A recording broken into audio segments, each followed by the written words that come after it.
বাবার বাড়ি থেকে চলে আসার সময় অনেকক্ষণ কান্নাকাটি করে যে নিজেকে মানিয়ে নেয় সে হচ্ছে বাবা মা। হ্যালো এভরিওয়ান, আসসালামু আলাইকুম। আপনারা সবাই কেমন আছেন? আশা করি ভালো আছেন। আলহামদুলিল্লাহ, আপনাদের দোয়ায় আমিও অনেক অনেক বেশি ভালো আছি।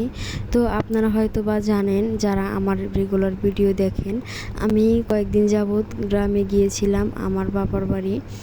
তো আজকে আমি আমার বাবার বাড়ি থেকে চলে এসেছি। আর আমার মা প্রচণ্ড পরিমাণে কান্না করতেছে আমার জন্য আর আমার মেয়ের জন্য। আসলে প্রত্যেকটা বাবা মাই এমনই হয় না?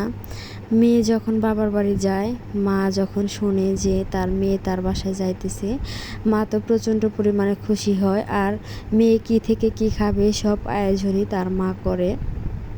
আর তার চোখের অশ্রু ঝরে যেদিন শোনে তার মেয়ে চলে যাবে। মা তো বলে সবসময়, আর কয়েকটা দিন থাকো, আর কয়েকটা দিন থাকো।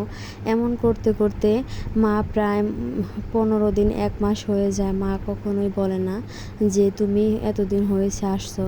মার কাছে নাকি সবসময় মনে হয় আমি এই তো কাল পরশু আসলাম। আর যেদিন চলে আসার কথা শুনে মা প্রচণ্ড পরিমাণে কান্না করে, খাওয়া দাওয়া বন্ধ করে দেয়। এর নামই হচ্ছে মা।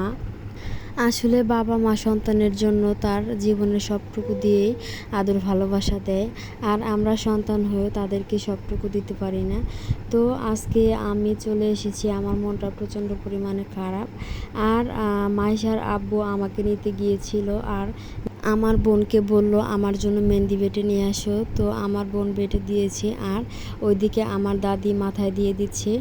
প্রচণ্ড পরিমাণে বৃষ্টি ছিল ওই দিন, কি আর করার। তারপরেও বোন জামাই বলে কথা, সে বলেছে তার কথা কি আর বোন ফেলতে পারে।